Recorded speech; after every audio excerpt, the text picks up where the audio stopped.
This is CBN NewsWatch. Thanks for joining us for CBN NewsWatch for Friday, April 23rd, 2021. I am Charlene Aaron. Today, destroying the chance that their enemy could build a nuclear weapon, what we're learning from a former Israeli general. The D.C. Statehood Bill passing one hurdle, what's likely to happen next in the Senate. Taking on cancel culture to reach today's students, the plan of action a former governor is taking. And new rules coming to the NFL, what players and fans can expect to see happen next season. Those stories and more today on NewsWatch. Well, for nearly 20 years, Israeli leaders have been trying to destroy Iran's capability to build a nuclear bomb. Middle East Bureau Chief Chris Mitchell joins us live to explain how this threat could be neutralized. Chris, first of all, what did a former Israeli general say about mitigating this threat? Well, Charlene, we had an exclusive interview with retired General Amos Yadlin. He's probably the only person in the world that's been actually participating in destroying two nuclear sites. He was a pilot, and in 1981, he'd helped destroy Saddam Hussein's nuclear reactor. He was the chief of military intelligence in 2007 to destroy Syria's nuclear reactor. And he says he's got 5 ways he believes he can stop Iran from getting a nuclear weapon. First of all, stronger diplomatic agreement, much stronger than the 2015 JCPOA, the one that right now they're renegotiating in Vienna. Number 2, sanctions or other ways that Iran would actually pay a heavy price for its nuclear program. Then the third thing, and we've seen some of this evidence recently, cyber covert operations or clandestine operations to attack Iran's nuclear facility. And then finally, he says, number 4 would be a military action, just like in 1981 or 2007, to really directly strike Iran's nuclear facilities. It's very difficult because right now, because of those 2 strikes in 81 and 2007, Iran has spread out its nuclear program throughout the country. Finally, he says a regime change would be the ideal because he wants Israelis to go to sleep knowing that there's not a regime that wants to destroy Israel. Well, Chris, how does the change in U.S. administrations impact Iran's threat against Israel? Well, what he says, Charlene, is actually Iran has lost its fear of the United States. They were afraid of the Trump administration that implemented, what's called the maximum pressure. They see the weakness in the Biden administration. They also see the Biden administration being too eager to get into the nuclear deal. And finally, there's a different perception in Israel and the U.S. And right here in Israel, they know that Iran presents an existential threat to the Jewish state. The U.S. doesn't feel that quite so much. Well, Chris, what's on Jerusalem Dateline? Well, Jerusalem Dateline, we're going to have that interview with General Amos Yadlin. We also have a really unique story of what's happened in the 2003 Iraqi war. They discovered some, very valuable Jewish archives. Right now, it's in the U.S. There's a possibility they could go back. It's a very important story. And finally, we have a story about counting the Omer. And actually, that's a biblical prescription from Passover all the way to Pentecost, what the Bible says we should be doing. Many Jews around the world are doing just that. It's a very unique story. We'll have that as well on this week's Jerusalem Dateline. All sounds very interesting. Chris Mitchell, thank you so much. And you can see more news from the Middle East with Chris and his team on this station or on the CBN News Channel tonight at 8:30 Eastern. Well, the D.C. Statehood Bill is now on its way to the Senate after it passed the House Thursday on a party line vote. This is the second time that the measure has passed the House, but even with Democrats now having a slight edge in the Senate, it faces an uphill battle there. Our CBN News Capitol Hill correspondent Abigail Robertson brings us more. If signed into law, H.R. 51 would add 2 Senate seats that would highly likely be Democrats, leading Republicans to argue this is a power grab by the majority party. But House Democrats passed the bill despite their objections. In the opinion of the chair, the ayes have it. Democrats say it's all about giving representation to 700,000 residents who live in D.C. The truth is, there is no good faith argument for disenfranchising over 700,000 people, most of whom are people of color. These desperate objections are about fear. And they described the bill, which passed 216 to 208, as pivotal to their voting rights platform and a way to restore equal citizenship. Republicans counter, calling the D.C. Admission Act an unconstitutional power grab. The only reason the Democrats are doing it is trying to get more electoral votes and more senators. CBN's David Brody discussed the bill with the top House Republican, California Congressman Kevin McCarthy. And why they're doing it when they are, because they know they're going to lose the majority. It was never created or should be a state. If there's anything it should do, it should go back to Maryland from that standpoint, if they want to be within a state, but it's unconstitutional. Under current rules, the bill needs 60 votes to break a filibuster in the Senate. The Joe Biden presidency is not problem solving thus far. It's the biggest power grab in my lifetime. President Joe Biden supports the bill, but GOP senators are questioning where the president, who campaigned on uniting the country and working together, is hiding.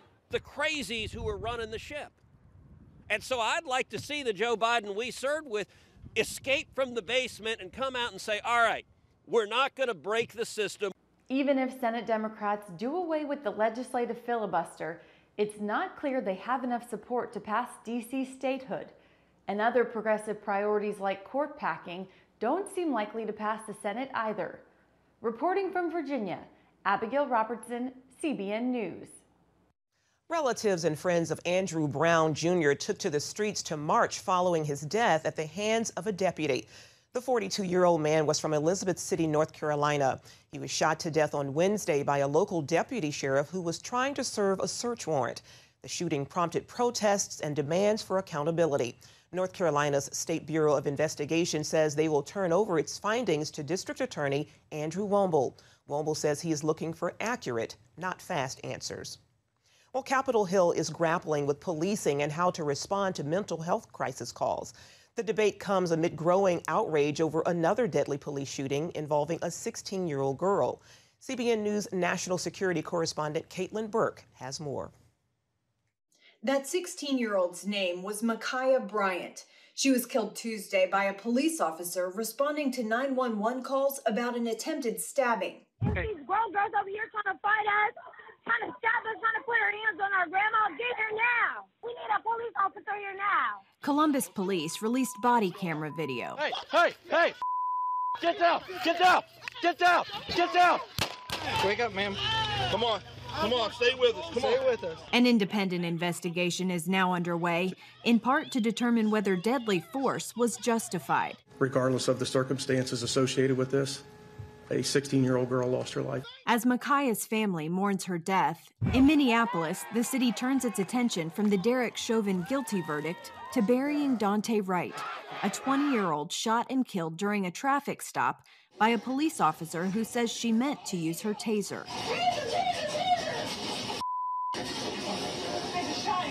The U.S. Attorney General announced a sweeping investigation into the Minneapolis Police Department. The investigation I am announcing today will assess whether the Minneapolis Police Department engages in a pattern or practice of using excessive force, including during protests. Meanwhile, Congress is considering police reform on a national scale. The Senate Judiciary Committee hearing testimony specifically about how best to respond to those in the middle of a mental health crisis. Witnesses agreeing that ultimately there needs to be coordination between law enforcement and behavioral health professionals. These calls can be time-consuming, which is often at odds with the demands of the 911 system and the expectations communities have for timely police response to crime and disorder. And when mobile response programs engage a person, they then can divert a person from more restrictive settings, like law enforcement or emergency departments. They can divert people to linkages with outpatient services and things like that. President Biden is pressing Congress to pass police reform legislation. The George Floyd Justice and Policing Act passed the House in March. It has not yet received a vote in the Senate. Caitlin Burke, CBN News. Now to the southern border and the crisis that continues to unfold. Arizona's governor has now deployed the National Guard and declared a state of emergency in multiple counties. Governor Doug Ducey is also calling on President Biden to declare this a national emergency. Meanwhile, Vice President Harris met with some of the largest charitable groups in the country yesterday for ways to stem the tide of migrants. CBN senior national affairs correspondent Heather Sells is following the developments.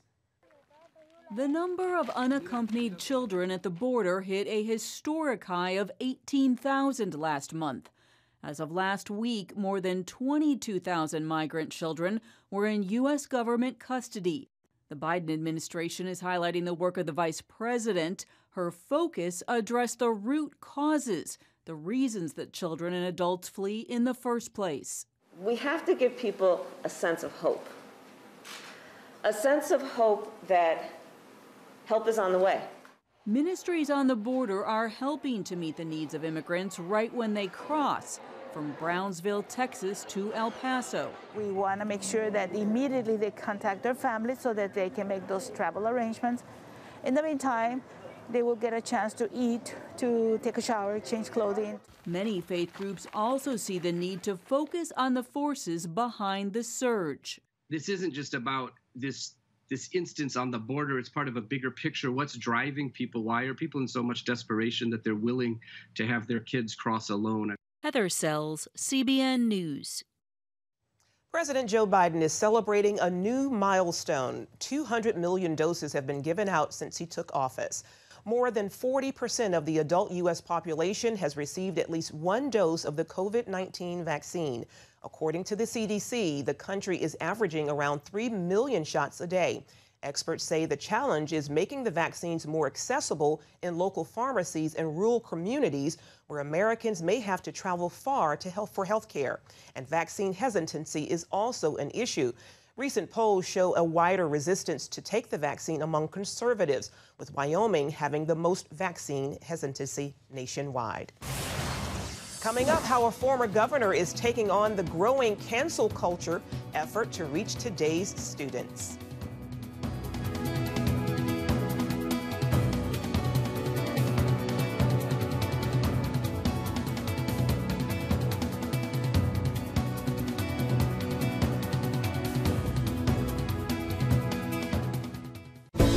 Come home to the sounds of Southern Gospel from CBN Radio. You'll enjoy a rich Southern blend of bluegrass, classic gospel, and Southern gospel favorites like the Gaithers, the Crab Family, and bluegrass sounds like Mountain Faith. So make yourself at home with the all-new CBN Southern Gospel. Now available at cbnradio.com.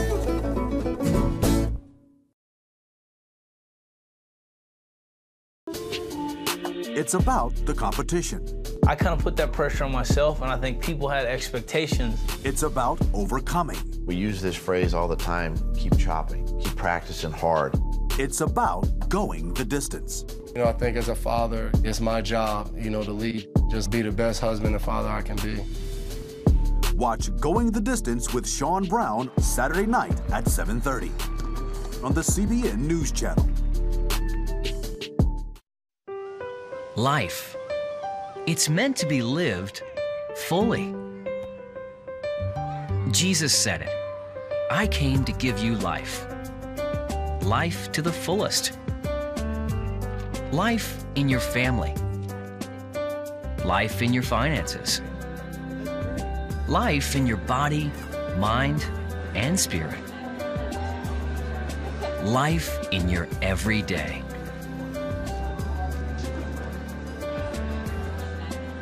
At CBN.com, we're taking what Jesus said seriously.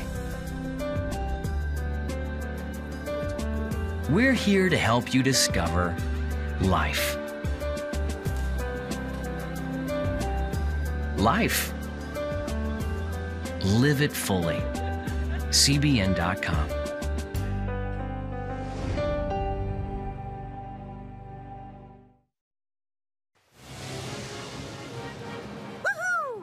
Superbook fans, here's something else you'll love. It's the new Superbook Bible app. It's packed with games, activities, movies and Superbook episodes that you can watch for free. Oh, no! There's trivia, a fun daily devotional, and answers to your Bible questions. Plus, an easy-to-understand Bible the whole family will enjoy. You can even create your own Superbook character. Ta-da! Whoa! No spur balls, man. Sorry, pardon me. Sorry, excuse me. Ouch! Are you getting this? Earn super points to win daily prizes, too. And so much more! Time to get back to my adventures. See you soon. It's the new Superbook Bible app. Free downloads on iTunes, Google Play, and Amazon. From Washington, D.C., uncompromising stories, interviews, and analysis from veteran journalists David Brody. It's a 50-50 deadlock pretty much in the Senate.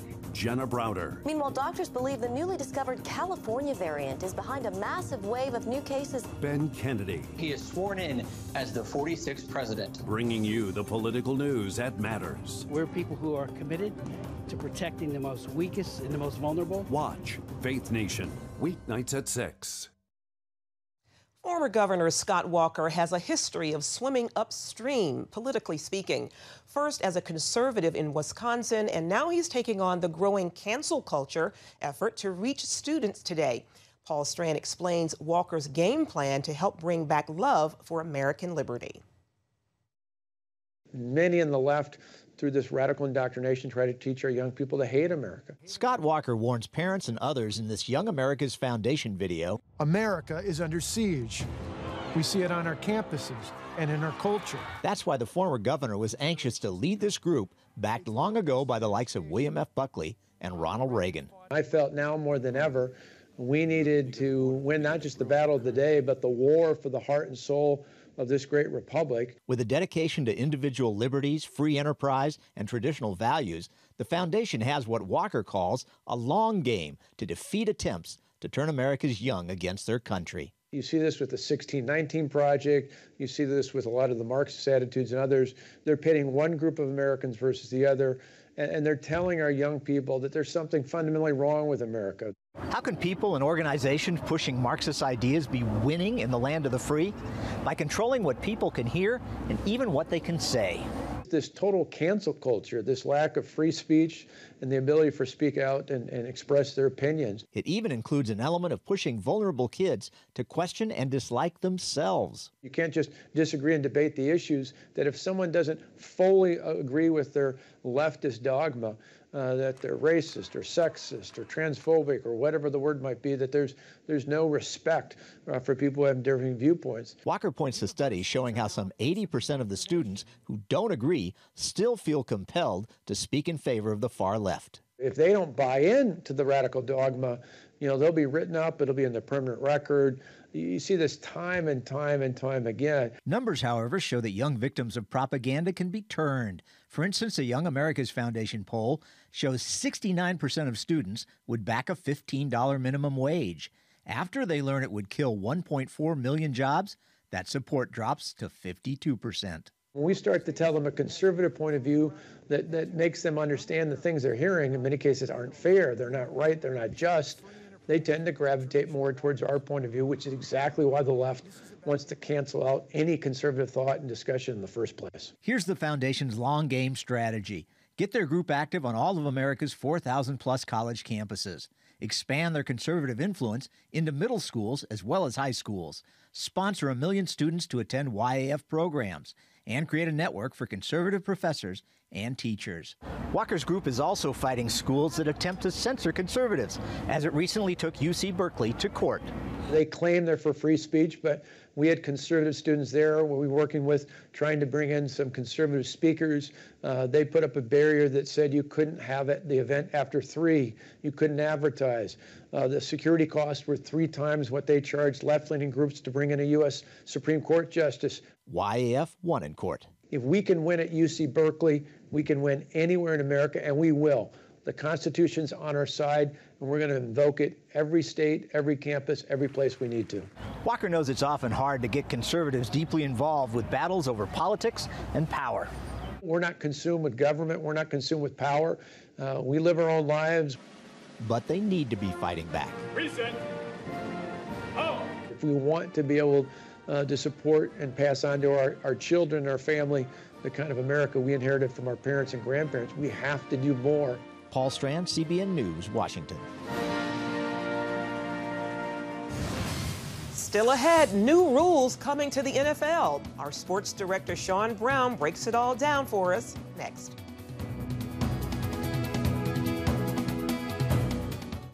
Too often, we carry baggage from our past. You know what it's like. It affects everything and everyone in our lives. It's always there, weighing us down and keeping us from achieving true happiness. But do you know God never meant for us to be trapped in the past? You can be free of your baggage. Learn how God's forgiveness leads to changed lives and new beginnings. Call the 700 Club. I'm Ephraim Graham, and this is Studio 5. Cruise with me as I discover the good things happening in the world of music, sports, television, and movies. The fact that Ryan Coogler was going to be directing the film, I knew that something special was going to happen. We'll chat with artists at the forefront of entertainment and explore the connection between popular culture and faith. I asked my pastor, I said, well, does that mean I'm supposed to be a preacher? He says, well, no, you already have a pulpit. Wednesday night at 8:30 on the CBN News Channel. Tikkun Olam. This is our nature as a country.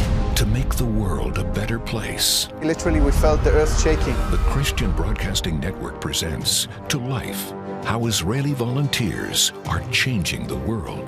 This film needs to be seen by everyone. I was in tears. Now you can own the inspiring documentary To Life on DVD. There is blood on our hands if we know and we walk away. I'm so grateful that this film was made. To Life can be yours for a gift of $10 or more. Call 1-800-700-7000 or log on to CBN.com. We know that every minute counts to save life.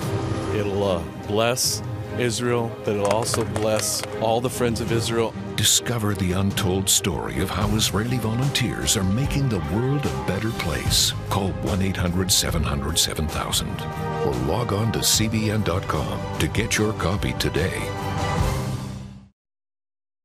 NFL owners approved a series of new rules this week for the 2021 season, including one that will expand the influence of replay officials.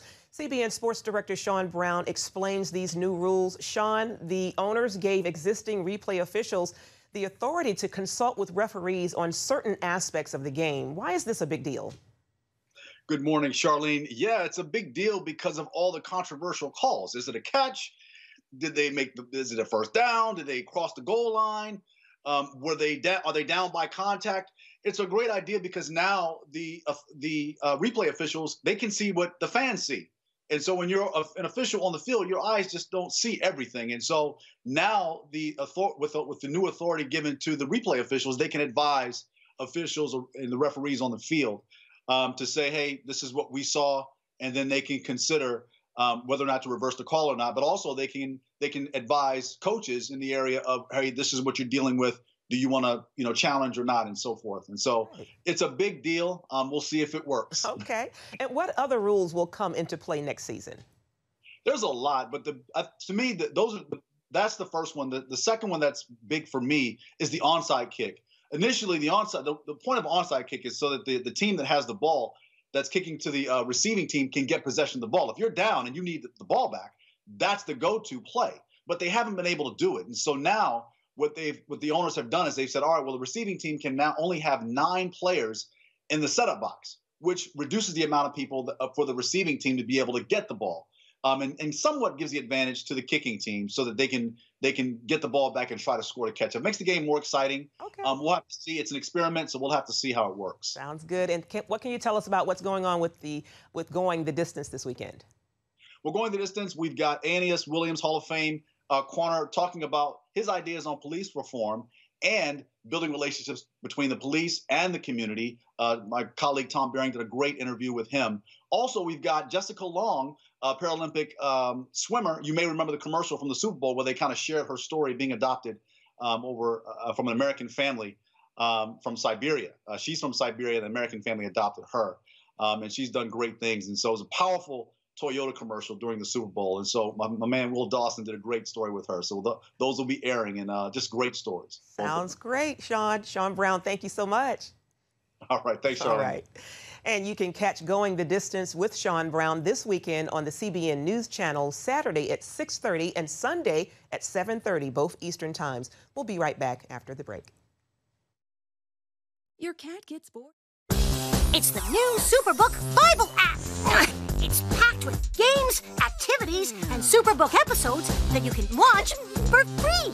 Oh, no! There's trivia, a fun daily devotional, and answers to your Bible questions. Plus, an easy-to-understand Bible the whole family will enjoy.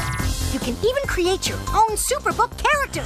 Ta-da! It's the new Superbook Bible app. Free downloads on iTunes, Google Play, and Amazon. On the home front. Thanks for joining us for CBN's On the Home Front, where we highlight what the men and women of America's military do to defend our country. CBN honors the men and women in our military with an initiative called Helping the Home Front. It partners with churches across the country to meet the needs of their military families, from repairing homes to wiping out medical bills for wounded veterans. Wednesday at 3 on the CBN News Channel. Get Protect Your Sleep and discover how to improve the quality of your life. A free DVD or booklet from the Christian Broadcasting Network. If you're not a great sleeper, you can do things to make yourself a great sleeper. If you're already a pretty good sleeper, you can enhance your sleep and be even better. 5 leading experts help remove the obstacles between you and restorative sleep. When you don't get a restful night's sleep, you wake up with an accumulation of stress. Call 1-800-700-7000 or go to CBN.com to get your free DVD or booklet today. Everything you do better with a good night's sleep. You'll discover how food affects your sleep, how to put insomnia to rest, explore effective remedies for sleep apnea, and much more in Protect Your Sleep. Wake up to your best life and get Protect Your Sleep today.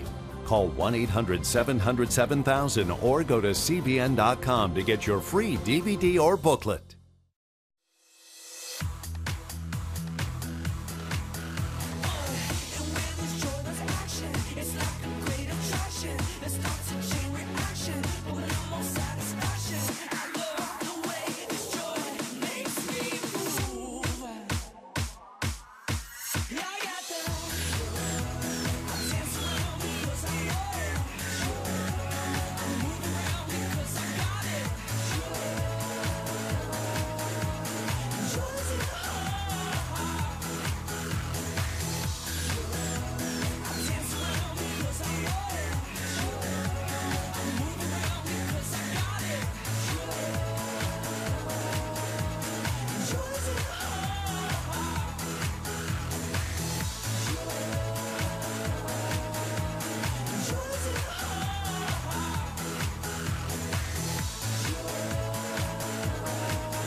Well, that's it for this edition of CBN NewsWatch. Remember, you can find more of our news coverage on the CBN News Channel anytime or online with cbnnews.com. Also, tell us what you think about the stories you've seen by emailing newswatch@cbn.com or talk to us on Facebook, Twitter, and Instagram. We hope you'll join us next time. Have a great day, everybody.